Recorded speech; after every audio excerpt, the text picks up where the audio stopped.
वागड़े साहब, नहीं नहीं मैं कर दूंगा। अरे मैं कर दूंगा, बोला ना।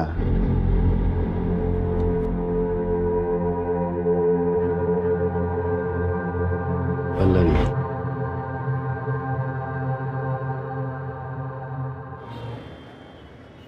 मुझे आपसे एक बात करनी है। वो मेरी एक फ्रेंड है कुसुम, वो और उसके हस्बैंड हमारे ही शहर में रहने के लिए आ रहे हैं, तो मैं सोच रही हूँ कि क्यों ना हम उन्हें यहाँ अपने साथ रख लें। वैसे भी अपने पास बहुत सारे रूम्स हैं। बीवी का हुक्म सर आंखों पर। सरकार, मैंने आपकी बात कभी टाली? बुला लीजिए।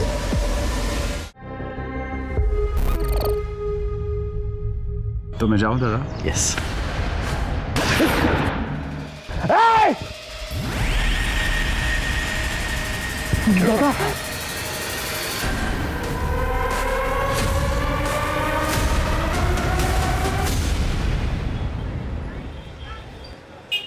ठीक है माँ जी, मैं निकलता हूँ। सुधाकर बेटा, कुछ बात करनी थी। जी। वो मेरी बड़ी बेटी को गुजरे 5 साल हो गए। भगवान ने तुम दोनों को बच्चा भी नहीं दिया। तुम शादी क्यों नहीं कर लेते? मुझे तुम्हें ऐसा नहीं देखा जाता। भगवान की मर्जी के आगे किसकी चलती है माँ जी? पल्लवी को भी उस लड़की ने धोखा दिया। मुझे तो कुछ समझ में नहीं आ रहा है मैं क्या करूं। सुधाकर, तुम पल्लवी से शादी कर लो ना। मैं पता नहीं कितने दिन जिंदा रहूंगी। माँ जी, मैं उससे 20 साल बड़ा हूँ। लोग क्या कहेंगे? लोग तो ऐसे भी कीचड़ उछाड़ते रहते हैं। सुधाकर, मैं जानती हूँ तुम मेरे पल्लवी को बहुत खुश रखोगे। हाँ बोल दो। अब आपको मना भी तो नहीं कर सकता माँ जी, लेकिन एक बार पल्लवी से पूछ लीजिए, उसकी मंजूरी भी तो जरूरी है। हाँ, हाँ, मैं बात करती हूँ उससे।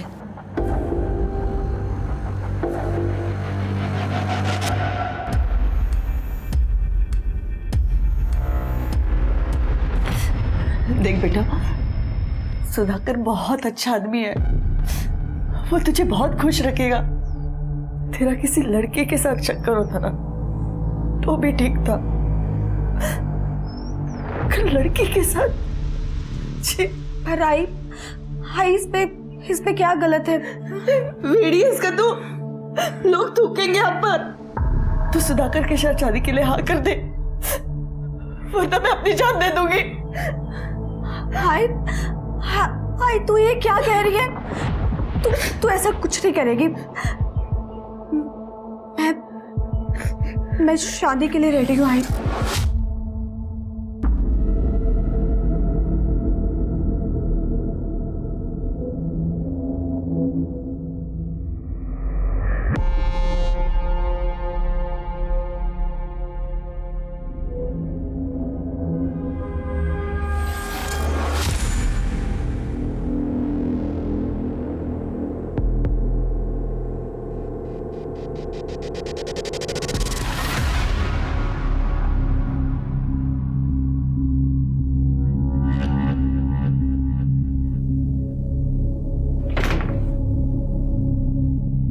सरप्राइज। कैसे लगा? बहुत खूबसूरत। लेकिन तुमसे ज्यादा नहीं। थैंक्स।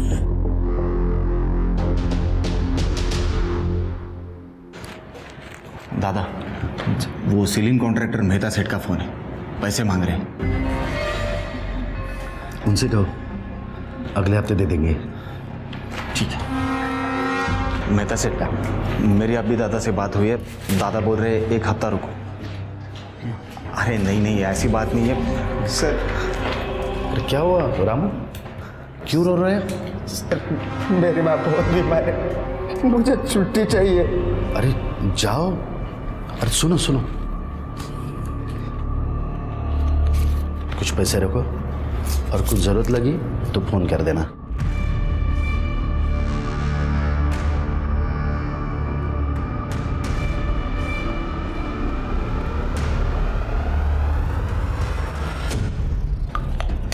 हाँ वागड़े साहब, नहीं नहीं मैं कर दूंगा। अरे मैं कर दूंगा, बोला ना।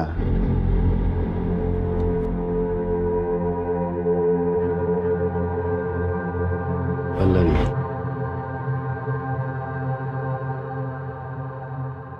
ये क्या कर रहे हैं आप?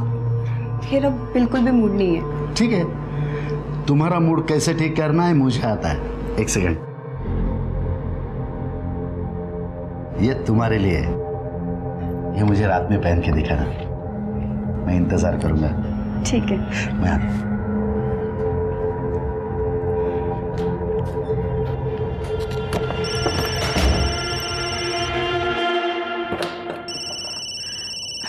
कुसुम, हाँ कुसुम, कैसी है? मैं ठीक हूँ, पर तुझे बहुत मिस करती हूँ। I miss you too. तुझे गुड न्यूज़ देनी थी, मेरे पति का पंचगनी में ट्रांसफर हो गया है। क्या कहा तूने? सच में?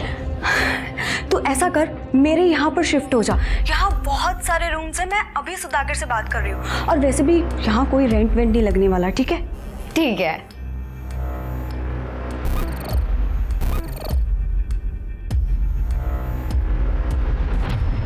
सुधाकर भाई, पैसा क्या रहो पूछो। नहीं, तारीख तो आज नहीं आती। जिग्नेश भाई, अभी होटल का कंस्ट्रक्शन आधा है, धंधा भी शुरू नहीं हुआ है अभी।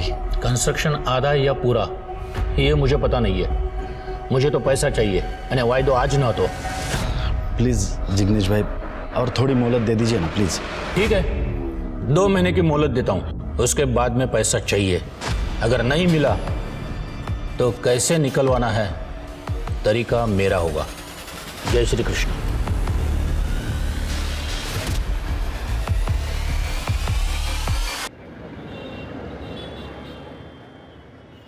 मुझे आपसे एक बात करनी है। वो मेरी एक फ्रेंड है कुसुम, वो और उसके हस्बैंड हमारे ही शहर में रहने के लिए आ रहे हैं। तो मैं सोच रही हूँ कि क्यों ना हम उन्हें यहाँ अपने साथ रख लें। वैसे भी अपने पास बहुत सारे रूम्स हैं। बीवी का हुक्म सर आंखों पर। सरकार, मैंने आपकी बात कभी टाली है? बुला लीजिए।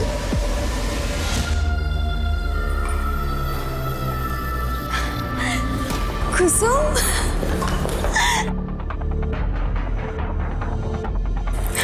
हाय। हाय। मैं अभी अपने हस्बैंड को बुलाती हूँ। Sudhakar, meet my friend Kusum and her husband Deepak. Hello sir. Hello, nice to meet you. मैंने कहा था ना आपको कि ये दोनों यहीं रहेंगे।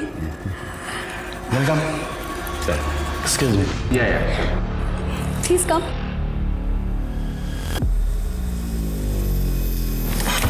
Please welcome.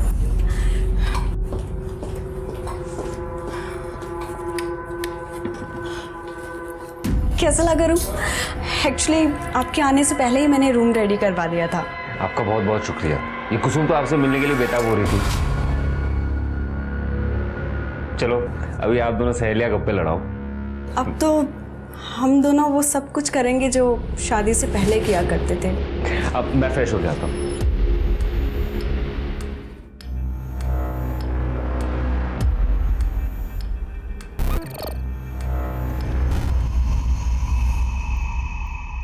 कैसे हो दादा?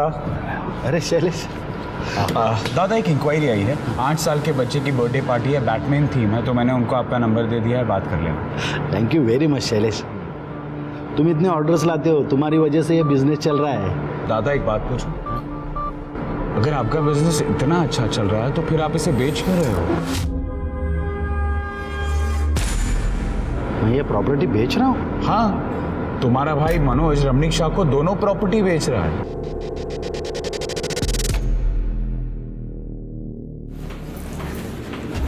लीजिए चाय लीजिए। चाय। अरे रमणीक भाई, मुझे आपकी जुबान पे पूरा भरोसा है। मैं देखती हूँ। अरे दादा तुम्ही मनोज कहाँ है? अंदर है वो रमणीक भाई के साथ। मनोज, तुमसे कितनी बार कहा है, जब तक मैं जिंदा हूं तब तक ये होटल नहीं बेचूंगा। और रमणीक भाई, यहाँ पे कोई डील नहीं हो रही, निकलो ऐसे। Get out. अरे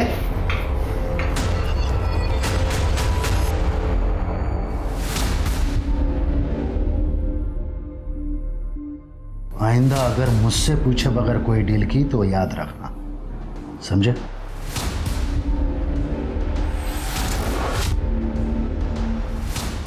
चाहे कुछ भी हो जाए, अब तो ये सब कुछ बेच के रहूंगा।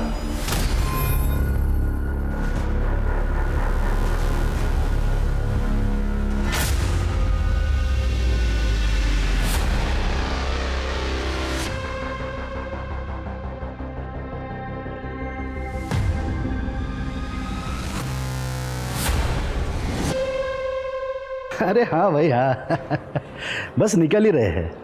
या पल्लवी को भी तो साथ लेकर आ रहे हैं भाई। या बाय। Excuse me sir. या सर मैंने सुना है आपकी न्यू होटल स्टार्ट हुई है। सर मैंने होटल मैनेजमेंट भी किया हुआ है और मुझे सेल्स का काफ़ी अच्छा एक्सपीरियंस है। सर मुझे जॉब की बहुत ज़रूरत है। क्या है कि ये होटल अभी अंडर कंस्ट्रक्शन है, ये होटल पूरा हो जाएगा तब आ जाइए। पर सर आप एक बार देख लीजिए ना सर। Please leave.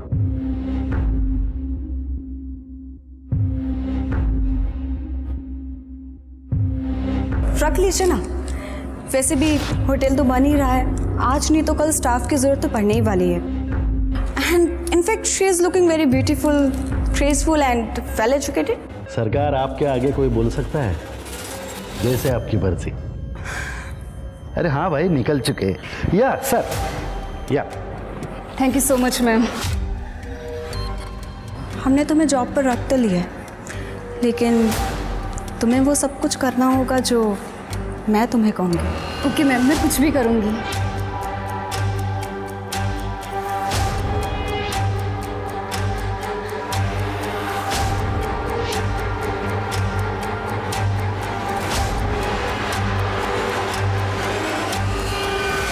दादा 25 को अपना बैंक्वेट खाली है क्या? 25 को हाँ है।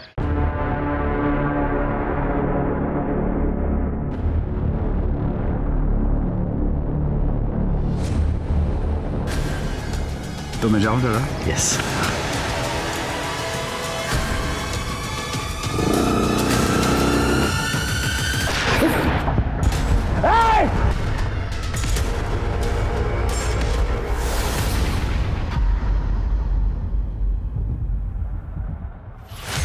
डॉक्टर साहब इसका जिक्र किसी से मत करना प्लीज।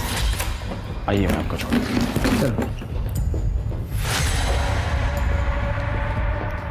मुझे बहुत ज़्यादा टेंशन हो रही है, हम पुलिस स्टेशन चलते हैं कंप्लेंट करने के लिए। अरे नहीं, शायद ये मनोज का काम होगा। पुलिस केस हो गया ना तो अपने होटल का नाम उछलेगा, बिजनेस पर असर होगा। अरे तुम टेंशन मत लो, अरे गोली सिर्फ छूकर चली गई है।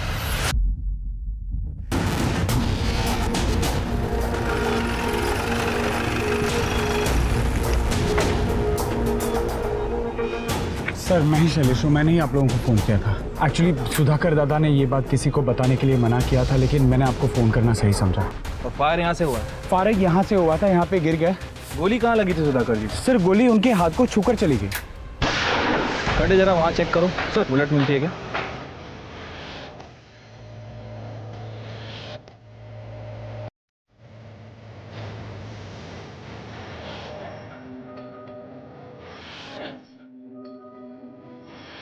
सर इधर आइए।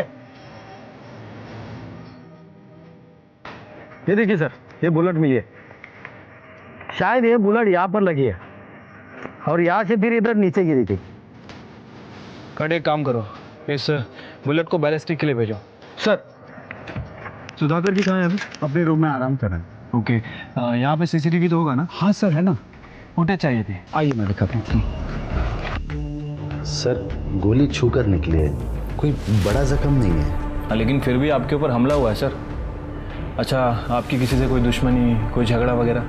नहीं सर, किसी से दुश्मनी नहीं है और हमें कंप्लेंट भी नहीं करनी है। Are you sure? 100%। ठीक है, चलो।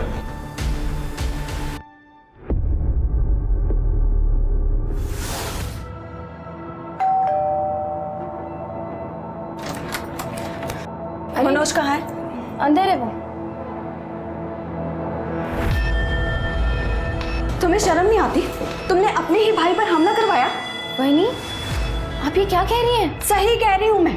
तुमने अपने भाई पर हमला इसलिए करवाया ना क्योंकि उन्होंने प्रॉपर्टी सेल करने के लिए मना किया था तुम्हें। वही आप कुछ भी बोल रही हो, मैं मानता हूँ भाई और मेरे सोचने का तरीका अलग है, लेकिन इसका मतलब यह नहीं कि मैं उन पे हमला करवाऊंगा। और ऐसा करने की सोचना भी मत, वरना मुझसे बुरा कोई नहीं होगा।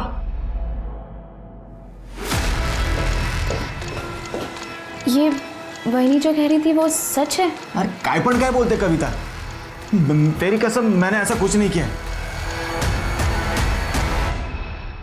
सर, सुधाकर पे जिस गन से फायर किया गया था उसकी बैलिस्टिक रिपोर्ट के हिसाब से वो देसी कट्टे से फायर हुआ था सर। अच्छा।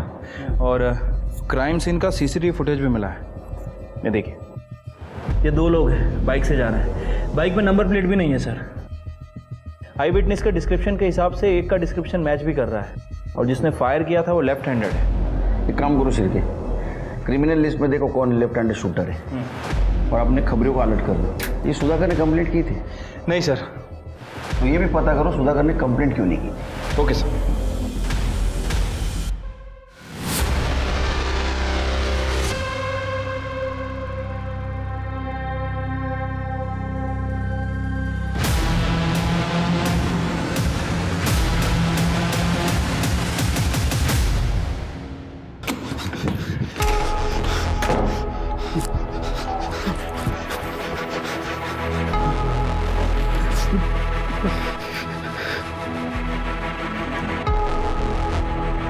क्या हुआ आपको? आप इतने डरे डरे क्यों हैं? अरे कुछ बताएंगे आप? रुकिए, मैं पानी देती हूँ आपको।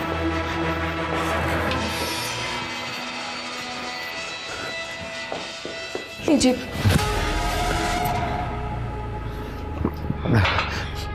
बताएंगे कुछ? क्या हुआ, क्या है? कांड हुआ। कांड? कैसा कांड? नहीं बता सकता। हम प्रॉब्लम में आ जाएंगे। प्रॉब्लम? कैसी प्रॉब्लम? तुम टेंशन मत लो, मैं सब संभालूंगा, लेकिन इस बारे में किसी से बात नहीं करेंगे। मैं संभालूंगा।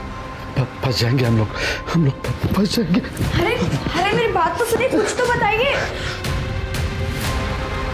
फंस जाएंगे?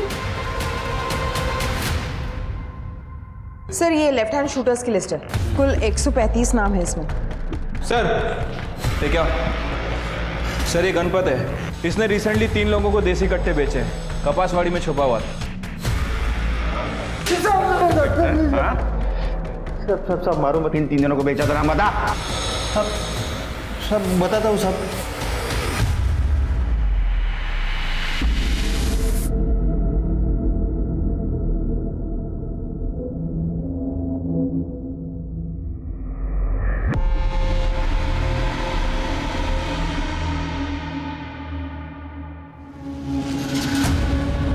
तुमने मुझे यहाँ क्यों बुलाया? हॅलो, अगं नाही, विदाऊट साखरेचा चहा पितोय. साखर बंद. नाही ना, बंद. यस सर हमारी सस्पेक्ट लिस्ट में से गणपत ने ऐसे 3 लोगों को पहचाना है जिसने उसे रिसेंटली देसी कट्टे बेचे थे। लेके आओ तीनों को। ठीक। हेलो, क्या? ठीक है सर, एक बॉडी मिली है। हे भगवान, कैसे हुआ? तुम्हारे भाई की लाश तुम्हारे घर के बाहर मिलती है, ये तुम्हें अजीब नहीं लगता? सर मैं खुद परेशान हूँ कि हमारे घर के बाहर मेरे दादा की लाश कैसे है। सर, दादा बहुत अच्छे इंसान थे, हमेशा सबकी मदद करते थे। ये कौन? ये हमारे पेइंग गेस्ट है, कुसुम और दीपक। आपको मालूम है इस मर्डर के बारे में? नहीं सर, हमें भी अभी अभी पता चला है। जब तक इन्वेस्टिगेशन जारी है आप लोग शहर छोड़ के बाहर नहीं जा सकते।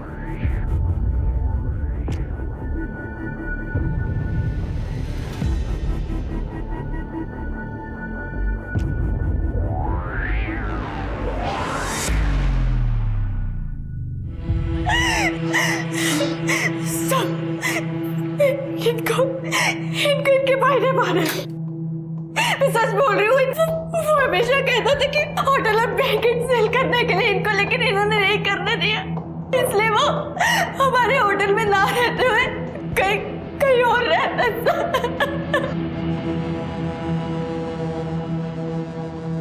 सर, गणपत ने जिन 3 लोगों को पहचाना था उसमें से 2 लोग यूपी और झारखंड में हैं। लेकिन एक बंदा है जिसे रिसेंटली पंचगनी में देखा गया है, विनोद नाम है उसका। उठा उसको। ठीक है सर। ये सब मैं जीता। अरे अगला बहुत शौक है ना लोगों का सुपारी लेने का। सुधाकर को तू नहीं टपका है ना? नहीं साहब, वो रमणीक शाह ने मुझे सुपारी दिया था सुधाकर को मारने का, लेकिन मेरा निशाना चूक गया साहब, मैंने नहीं मारा उसे। पहले हमले की नहीं, दूसरे की बात कर रहा हूँ। दूसरा हमला? साहब मैंने दोबारा हमला नहीं किया, वो तो मामला ठंडा होने तक मैं यहाँ पे छुप कर बैठा था। माँ कसम मैंने सुधाकर को नहीं मारा है। खड़े, उठाओ इसे।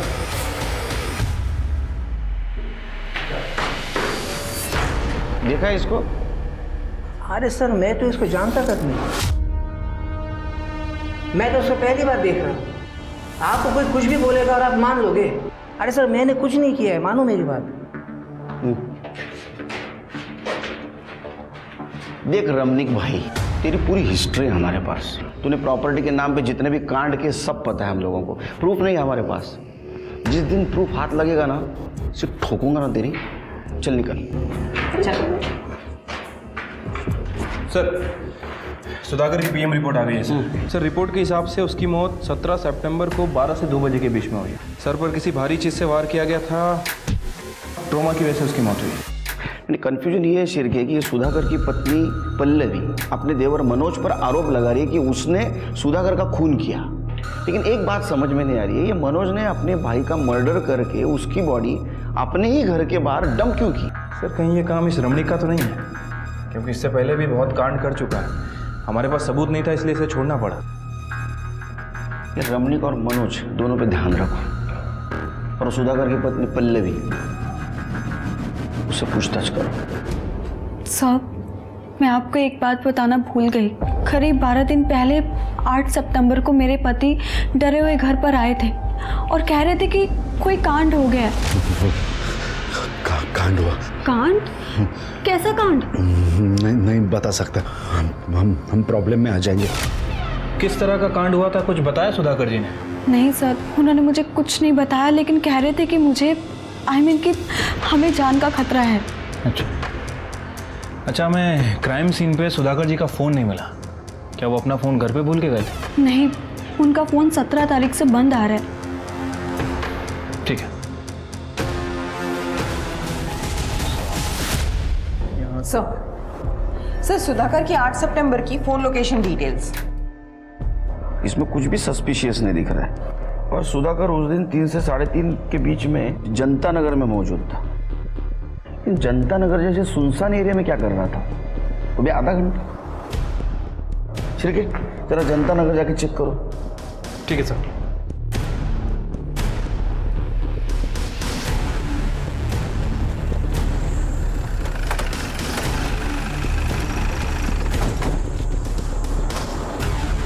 सुधाकर जी के फ़ोन की लोकेशन यही थी ना? हाँ सर।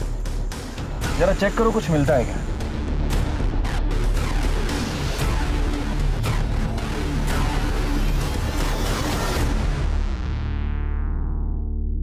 सर, वो सैंडल के डिटेल्स का क्या हुआ? सर, उस औरत ने बेस्ट क्वालिटी ब्रांड की 6 नंबर की चप्पल पहनी हुई थी। एक ही वेबसाइट पर अवेलेबल है और तकरीबन 58 औरतों ने 6 नंबर की उसी डिज़ाइन की चप्पल इस वेबसाइट से मंगाई है। सर, उन सारी औरतों की इंक्वायरी कर रहे हैं। सर, ये विनोद जिसने सुधाकर जी पे हमला किया था, सर ये रमणीक शाह का नाम ले रहा है, लेकिन मुझे इसके ऊपर शक है सर, क्योंकि विनोद के अकाउंट में सुधाकर जी के भाई मनोज ने पैसे ट्रांसफर किए हैं।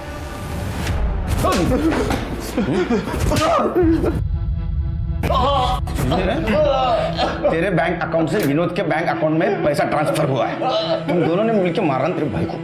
सर, मैं मानता हूँ मैंने और रमणीक भाई ने सुधाकर दादा को मारने का प्लान किया था, लेकिन हम लोग कामयाब नहीं हुए थे सर। लेकिन सेकंड टाइम तो कामयाब हो गया ना तू? नहीं सर, मैंने पहली बार भी कुछ नहीं किया था और सेकंड टाइम तो मैंने कोशिश भी नहीं की थी। मुझे तो खुद इस बात पे पछतावा है कि मैंने सुधाकर दादा को मारने का प्लान किया भी कैसे। अरे पछतावा तेरे को तब होगा जब तू जेल में टॉयलेट को बैठेगा, और तेरे रमणीक भाई को भी नहीं छोड़ेंगे हम। चल लेके चल।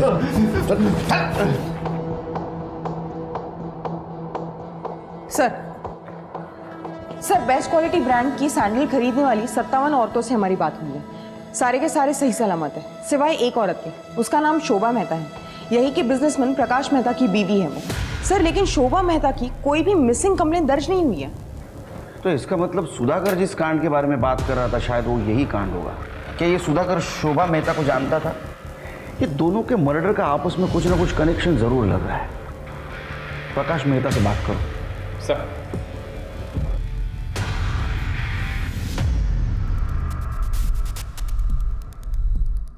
सर ये मेरी बीवी है, ये साड़ी ये सैंडल उसी के हैं सर। तुम्हारी बीबी शोभा इतने दिनों से गायब थी और तुमने पुलिस कंप्लेंट नहीं की, क्यों? शोभा अक्सर बिना बताए अकेली ही कहीं ट्रिप पर निकल जाती थी, तो मैं भी अपनी बिजनेस ट्रिप्स में बिजी रहता हूँ, इसीलिए सर इतने दिनों से गायब है, पता ही नहीं चला सर। चलो मान लेते हैं कि शोभा बिजनेस ट्रिप पे जाया करती थी, तुम भी बिजी रहते थे, लेकिन फ़ोन करके एक दूसरे का हाल चाल तो पूछते होगे ना?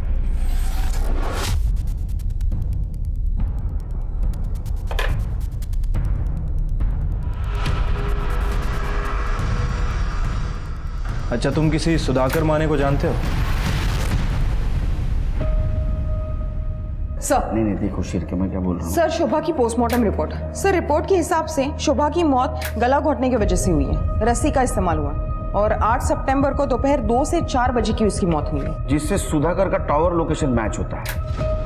सर मुझे एक बात समझ नहीं आ रही है, ये प्रकाश की बीबी शोभा इतने दिनों से गायब है और इसे कोई खबर ही नहीं, और उसने जो कारण बताया सर वो तो बिल्कुल भी डाइजेस्ट नहीं हो रहा है। ये प्रकाश की कुंडली निकालो, देखो ये सच बोल रहा है झूठ। ठीक है सर, मैं उसकी कुंडली निकालता हूँ।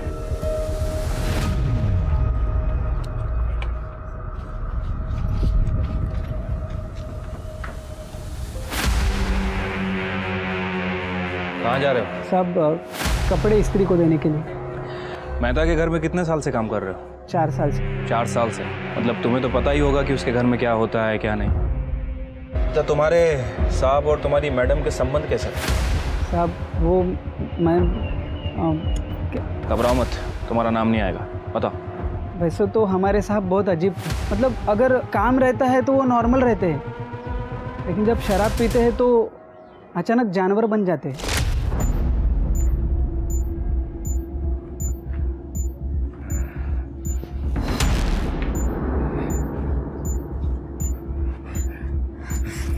आप फिर से क्या गए?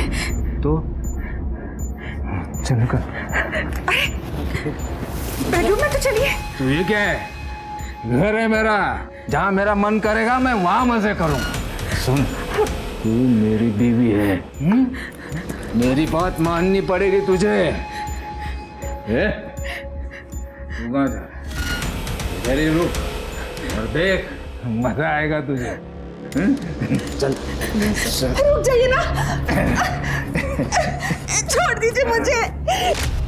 प्रकाश साहब तो अपने दोस्तों के सामने भी शोभा मैडम के साथ बहुत बार ज़बरदस्ती करते थे। सब मैडम का कोई नहीं था ना, इसलिए मैडम सब कुछ बर्दाश्त करने लगी और कुछ दिनों बाद घर के बाहर रहने लगी। तुम्हें लगता है कि ये प्रकाश तुम्हारी मैडम का मर्डर कर सकता है? साहब ये मैं कैसे बोल सकता हूँ, मुझे जो कुछ पता था मैंने आपको बता दिया साहब। अब मैं जाऊँ, नहीं तो साहब गुस्सा करेंगे। ठीक है जाओ। स्वाति, ये प्रकाश एक नंबर का कमीना आदमी है। मुझे लगता है कि इसने अपनी बीवी का मर्डर किया है या फिर किसी से करवाया है, और ये सब होते हुए उस सुधाकर ने देख लिया था। प्रकाश ने सुधाकर को भी रास्ते से हटा दिया। हाँ सर, हो सकता है, पॉसिबिलिटी तो है। एक काम करो, शोभा और सुधाकर इनकी और डिटेलिंग करो, आई एम श्योर कुछ ना कुछ हाथ जरूर लगेगा। सर हमें तुम्हारे घर की तलाशी लेनी है। हाँ शौक से लीजिए। कड़े सर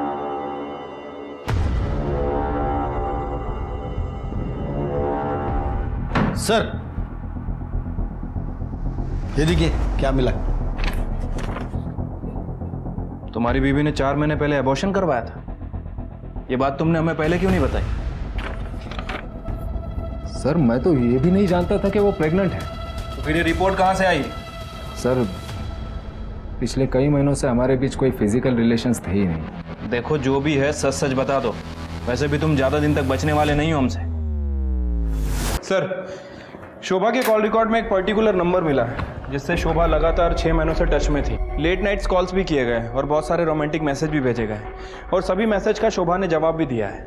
इसका मतलब इसका कहीं एक्स्ट्रा मैरिटल अफेयर चल रहा होगा। हाँ सर, हो सकता है, लेकिन शोभा ने यह नंबर अपने फ़ोन में सेव नहीं किया था। हो सकता है कि उसे डर था कि शायद ये बात उसके पति को पता चल जाए। हमने पता किया है सर, ये नंबर राजीव देशमुख के नाम रजिस्टर्ड है और शोभा के घर में हमें उसकी अबॉर्शन रिपोर्ट मिली थी। उससे कुछ खास इन्फॉर्मेशन नहीं मिली, लेकिन इस राजीव देशमुख का फ़ोन 8 सितंबर को उसी जगह एक्टिव था जहाँ शोभा की बॉडी मिली, जनता नगर। तो हो सकता है राजू देशमुख ने शोभा मेहता को मारा हो।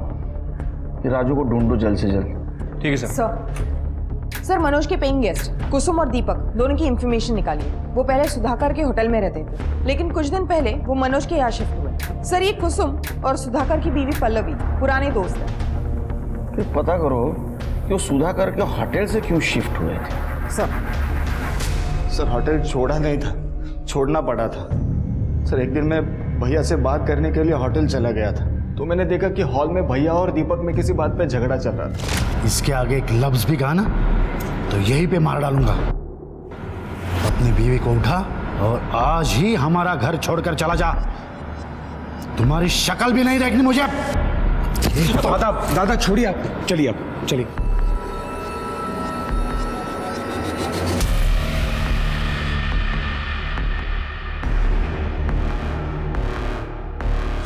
क्या हुआ भैया, इतना गुस्से में क्यों थे? वो तो मैं अभी बता नहीं सकता, लेकिन उन्होंने कहा है कि घर छोड़ के जाने के लिए। फिलहाल तो मुझे एक रहने के लिए बंदोबस्त करना होगा। तो एक काम करो ना, मेरे यहाँ एक कमरा खाली है, तुम और तुम्हारी बीवी आ जाओ। यहाँ जितना रेंट दे देते हो उतना ही दे दो।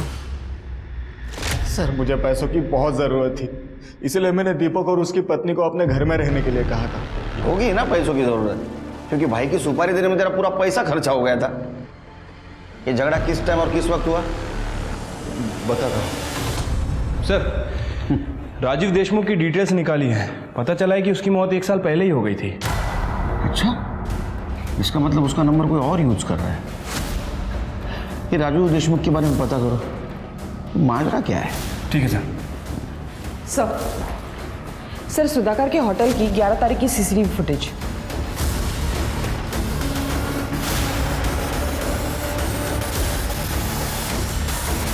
हिरासत में लो इसको। सर मैं आ तो रहा हूं। देखा झगड़ा क्यों हो रहा था? क्या ऐसा तो नहीं कि सुधाकर को तूने मार दिया? अरे नहीं सर, ऐसा मैंने कुछ नहीं किया। कर दे सर, बोल। झगड़ा किस बात को लेके हो रहा था? सर एक्चुअली मेरी बीवी कुसुम और पल्लवी, इन दोनों के बीच में अफेयर चल रहा था।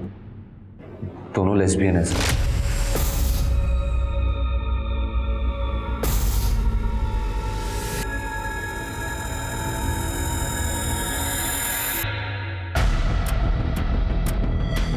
अरे आ गए तुम? उन दोनों पे मुझे शक होने लगा था।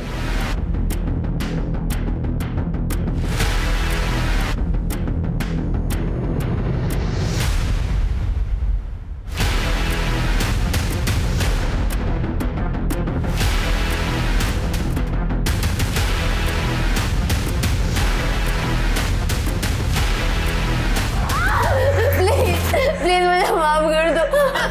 प्लीज मेरी वीडियो डिलीट कर दो। वीडियो डिलीट कर दो? लेकिन मेरा गुस्सा शांत नहीं हुआ सर। मुझे वो वीडियो सुधाकर को दिखाना था, इसलिए मैं अगले दिन सुधाकर से मिलने गया। क्या बकवास कर रहे हो? शर्म नहीं आती? इतना गंदा इल्जाम लगाते हो मेरे बीवी पर। पल्लवी मुझसे बहुत प्यार करती है, इसके खिलाफ एक शब्द भी नहीं सुन सकता मैं। मेरे पास प्रूफ है, रिकॉर्डिंग किया है मैंने। बिना प्रूफ के आपके पास नहीं आता मैं। एक मिनट, वो वीडियोस बहुत आते हैं ना, तो पता नहीं चलता। एक मिनट में इसके आगे एक लफ्ज भी कहा ना तो यहीं पे मार डालूंगा। सुधाकर ने मुझे होटल छोड़ के चले जाने को कहा। मेरी बीवी बहुत रोई, गिड़गिड़ाने लगी। मुझे लगा कि इस मैटर को यही बंद कर देते हैं। वैसे भी सर, लोगों को जाके बताएंगे तो वो लोग मुझ पे हंसेंगे ना। चलो थैंक यू सर। छिड़के मुझे नहीं लगता सच बोल रहा है। अच्छा, वो सीसीटीवी में सुधाकर का दोस्त शैलेश भी दिख रहा था, मतलब इस झगड़े के बारे में उसको पता था। हमसे क्यों नहीं बोला उसने? ये सब मैं कैसे बताता सर? बड़ी शर्म की बात। सुधाकर अपनी बीवी पे बहुत भरोसा करता था, लेकिन एक दिन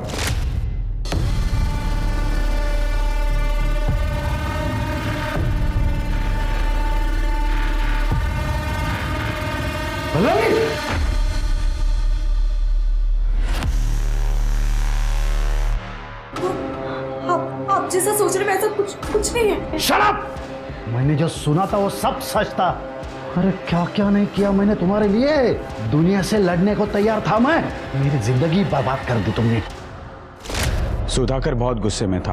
उसने मुझे सब कुछ बताया था, लेकिन मुझे चुप रहने के लिए कहा था। सर, सुधाकर पल्लवी को डिवोर्स देना चाहता था, लेकिन पल्लवी नहीं चाहती थी कि वो डिवोर्स ले। मुझे कहने में भी बड़ा अजीब लग रहा है। ये आप लोग क्या कह रहे हैं? मैं मेरे पति की मौत से पहले इतना ज्यादा परेशान हूँ और आप लोग मुझ पर इतना बड़ा आरोप लगा रहे हैं। मेरे और मेरे पति के बीच में कोई प्रॉब्लम नहीं थी सर। हम दोनों में बहुत ज्यादा प्यार था। आपको किसी ने बहकाया है सर। आगे ठीक है, पकड़ के रखो उसे। सर, सुधाकर जी के मोबाइल में किसी ने दूसरी सिम डाल के यूज करने की कोशिश की है। कर्डे ने उसे पकड़ लिया है। चलो।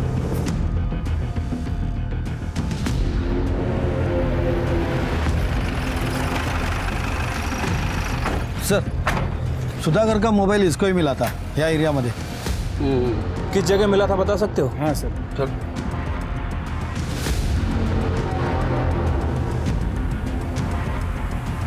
यही वो मुझे फोन मिला।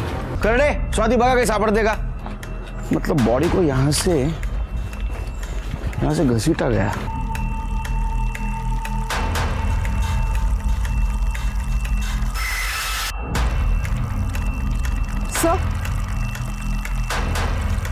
सर ये देखिए, ये चेन मिली है। तो मारने वाले की हो सकती है।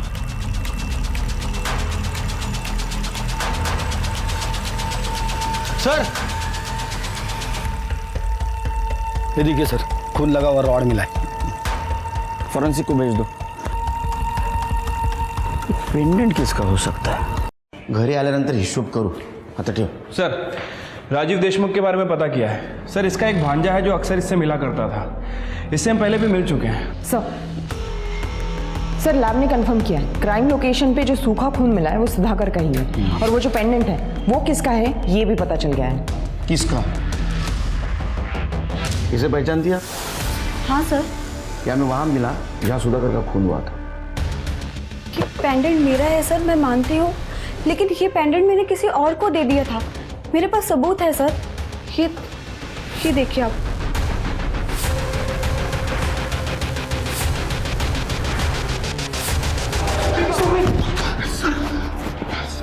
सर, आपको कुछ गलतफहमी हुई है। मैं बेकसूर हूँ सर। गलतफहमी हमें नहीं, गलतफहमी तुझे हुई है। ये देख, ये तेरे मामा राजीव देशमुख का फोन है जिसे तू पिछले 1 साल से यूज कर रहा है, उन्हीं के सिम कार्ड से। मैसेज दिखा। ये देख, इसमें तूने शोभा को शादी का वादा किया था। और एक और बात, ये देख, 8 तारीख को तेरे फोन का लोकेशन जनता नगर। अब बोलेगा या चमत्कार दिखाओ? कर गया नहीं सर, मेरा और शोभा का अफेयर चल रहा था। अभी बोला। शोभा अपने पति से बहुत परेशान थी सर, इसलिए वो मुझसे प्यार करने लगी। उसका अबॉर्शन कराने के बाद वो मुझसे शादी करने की बहुत जिद कर रही थी। मैं तुमसे शादी नहीं कर सकता, मैं शादीशुदा हूँ। शोभा, मुझे लगा कि हम लोग सिर्फ टाइम पास कर रहे हैं, लेकिन तुम तो कुछ ज्यादा ही सीरियस हो गई। मुझे धोखा दिया? नहीं। मेरा इस्तेमाल किया? नहीं शोभा, मैं तुमको नहीं छोड़ूंगी। शोभा, तुम्हारे घर वालों को बता दूंगी तुम क्या चीज हो। छोड़ो मुझे। नहीं। शोभा मुझे बहुत धमकियां दे रही थी सर, इसलिए मैंने उसे माफ़ी मांगकर जनता नगर मिलने के लिए बुलाया। और सुधाकर अपने क्लाइंट से मीटिंग करके हाईवे से गुजर रहा था। मुझे देखकर वो मेरे पीछे आया और उसने मुझे खून करते हुए देख लिया। दादा, क्या कर दिया तूने? दादा, ये बात किसी को मत बताना प्लीज। अगर मैं इसे नहीं मारता तो ये मेरी जिंदगी बर्बाद कर देते। सुधाकर ने दोस्ती की खातिर मेरे राज को राज ही रखा। यह हमें वहां मिला जहाँ सुधाकर की लाश मिली, और ये रॉड जिससे तुमने सुधाकर को मारा था तुम्हारे फिंगरप्रिंट्स है इसके ऊपर। पेंडेंट मेरा है सर, मैं मानती हूँ, लेकिन ये पेंडेंट मैंने किसी और को दे दिया था। मेरे पास सबूत है सर। ये देखिए आप।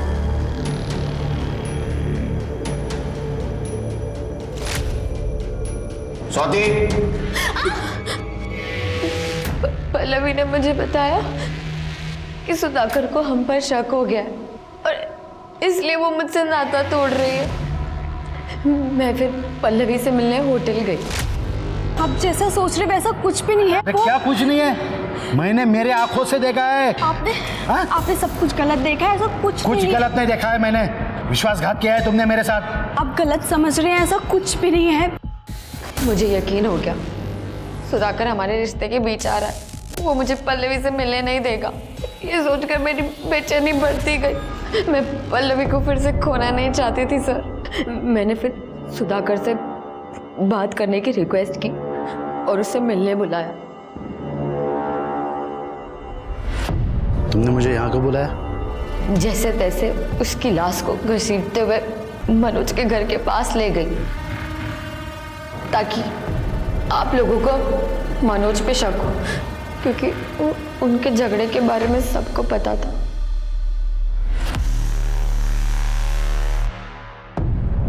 मैंने दीपक के मोबाइल से पल्लवी और मेरी वीडियो भी डिलीट कर दी। जिस पल्लवी के लिए तुमने इतना सब किया, उस पल्लवी का मोनिका के साथ अफेयर शुरू हो गया।